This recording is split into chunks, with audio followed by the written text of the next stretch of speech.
today we're gonna read the Magic Tree of Merlin mission book 22.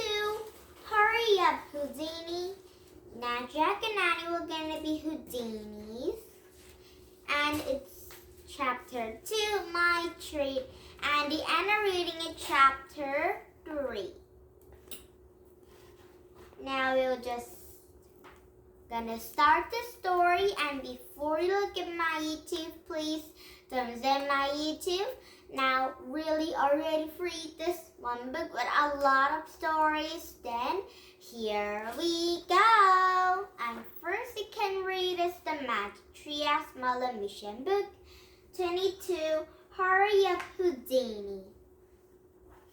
Chapter 2, My Treat. Jack heard the people laughing and shouting. Brass band was playing a lively tune. He and Annie looked out the window. The treehouse had landed at a cluster of trees. High above the trees were towers, turrets, domes, and spires.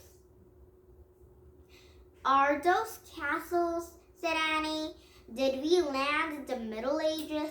"Definitely not," said Jack. "Look at our clothes."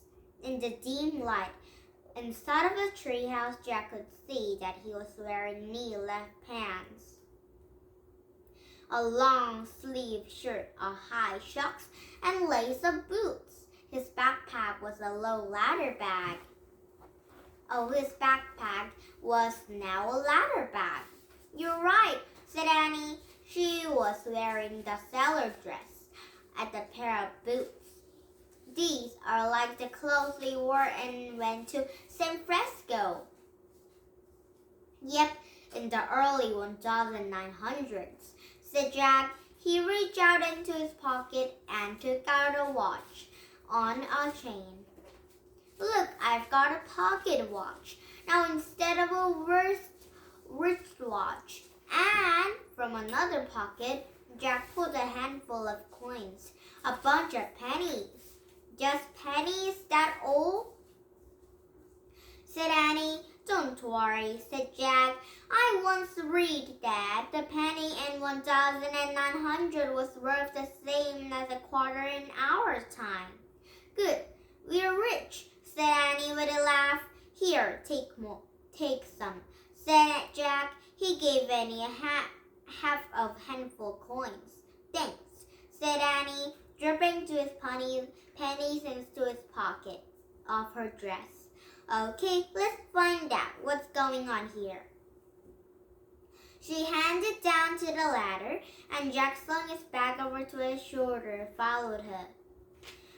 Jack and Annie had stepped into the walled garden lit by the steering of the tiny lights. They walked together down the pebbled path over to the small bridge that crossed the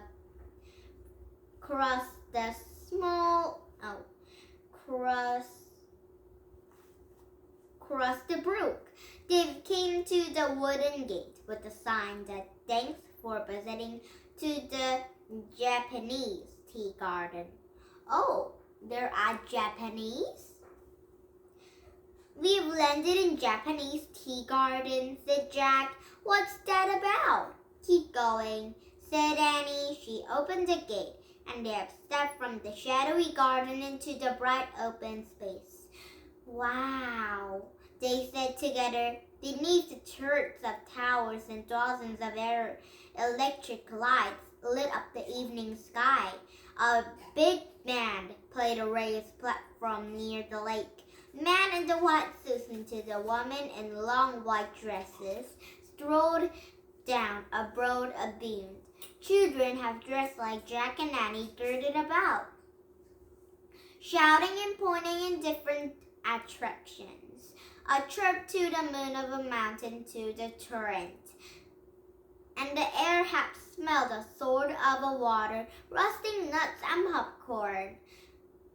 And the vendors have shouted, "Step right up, the world's greatest ice cream, strawberry, vanilla, the world's greatest pink lemonade, world's greatest hot dogs."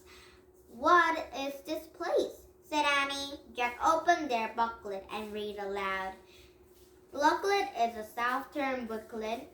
New York City Coney Island is actually a Pennsylvania of a piece of land nearly surrounded by water. Constantly Island was where famous sizzling amusement parks. Of course, I understand, said Jack. We landed in an amusement park. I love it, said Annie. Let's get a hot dog. No, we'd better not, said Jack. We should find out Houdini first. Let's see if the guidebook says of anything about him. He opened their booklet and jumped to their pages. Houdini, Houdini. He ran his fingers down the page. Hey, here is an AD for his show. Jack read aloud. Don't miss the great Houdini. Henderson's Music Hall. Served viewed June 22 and 1908. Started at 9 p.m. Wow, said Annie. Our tourist booklet must be at 1908. And I'll bet Merlin wants us to see a Houdini at the Houdini's Music Hall. Excuse me, she called to the couple strolling by. Is today a chance, June 22nd, 908? The woman laughed. It is indeed, she said. Thanks, said Annie. Jack pulled his pocket watch. It's 6:40 right now, he said. Oh, we have tons of time, said Annie. Come on, let's get a hot dog. No, said Jack. I think we should get our tickets and they might. Oh, we have over 2 hours, Annie interrupted. It doesn't take long to eat a hot dog, my treat. He grabbed Jack and pulled him through the hot dog stand. Okay, said Jack, sighing. Actually, the smells coming from the stand are pretty wonderful. How much? Annie said into the girl greening hot dogs into the portable stove. 3 cents each, the girl answered, or 2 for a nickel.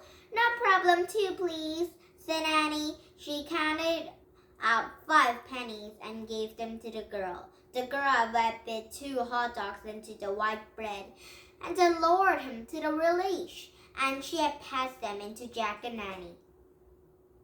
Jack took a giant bite. Delicious, he said with a mouthful. It's the greatest hot dog you ever did. Oh, Annie nodded. Very greatest, she said, her mouthful too. And then, when they finished eating, they wiped their mouths into the handkerchief from Jack's pocket. Okay, let's get our Houdini tickets now, he said. Wait, we still have a time for ice cream, said Annie. They have strawberry, your favorite. Ice cream, said Jack. I'll just take 2 minutes, said Annie. The greatest of a word, remember? Okay, my treat, said Jack. Yay, thanks, said Annie. They hurried down the window of a small ice cream shop. 2 cones of strawberries, said Jack. 4 cans, said the ice cream man, and Jack had handed 4 pennies. And the man had scooped the strawberry ice cream from the 2 sweet-smelling waffle cones and handed them to Jack. And Jack and Annie ate their ice cream as they strolled over the dazzling avenue, passing different rides and attractions. Trip to the moon, a young man shouted at them. Get your tickets here. Been here. Been there, said Jack. Done that, added Annie. The boy in the front parka rode by on cycle. Tickets for a submarine riding, he yelled to Jack and Annie, departing soon into the North Pole. Been there, said Annie. Done that, said Jack. Kenny's cyclone, the girl shouted into the entrance of a large tent. Come inside and be blown away. Been there and done that too, said Jack. Annie laughed. Soon as they finished the ice cream cone, and Jack had wiped his hands over to the booklet. Okay, now we have to get serious, said Annie. She said, I wonder where a surf field is. Hey, I see something we haven't done before, said Annie. Look! Annie pointed to the boat filled with a screaming passenger splashing down to the whole watery slide. And the boat had crashed into the lake and showed under an arch bridge. The riders had shook and they bounced up to the air, and the boat had glided across the lake to the landing. Shoot the charts, said the man yelled from the ticket booth. Only dime, jump up aboard. Wow, that looks so much fun. Let's do it. My treat, said Annie. Before Jack could say anything, she dashed to the booth, and Jack quickly followed her. No, Annie, he said. I want to get our tickets to the Houdini show now. But Annie had already pulled into the bunch of pennies and paying 2 tickets. I said I didn't, Jack said. Oh, please, said Annie, handing Jack his ticket. We have plenty of time. On the little ride won't hurt us. And Jack sighed. But he started. Come on, said Annie. We'll get Houdini tickets right after this. I promise this will just take an extra 5 minutes. Oh, and that's all. Okay, you win, said Jack. Let's go. Jack followed Annie to the boat. The last passengers were climbing out and talking and laughing. And the others were already climbing for giggling, and the teenage girls have a short man of a woman who both large hats. And the woman's head had piled over high fake roses and bananas. The kid right up front, the boatman said. Jack and Annie stepped to the boat, and the teenagers with a couple of ahead into the 2 seats behind them. The boatman sat in the back. Soon the cables had begun to pulling up the boat ramp as they led it to the top of the slide.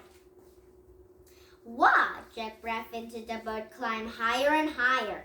The amusement park shimmered below. Hundreds of flags had flashed through the turrets and towers that keeps boat from the tumbling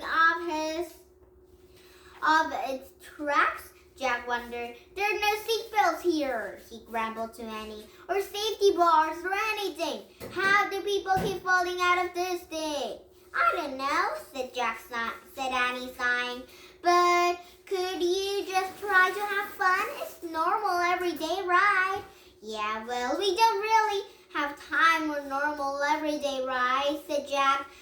We should have gotten our tickets into the Houdini show already.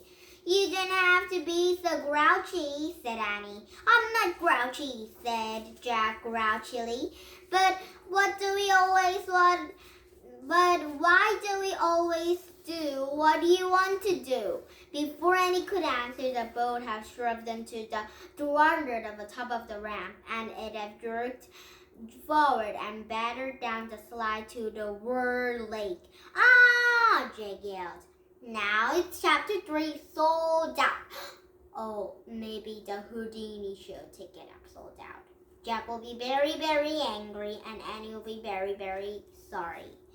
Now tomorrow we're going to start reading in chapter 3 sold out, and the end of reading in chapter 4.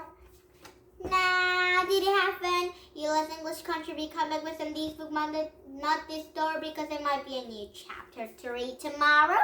Now, bye-bye, everybody, and have a nice day. Bye!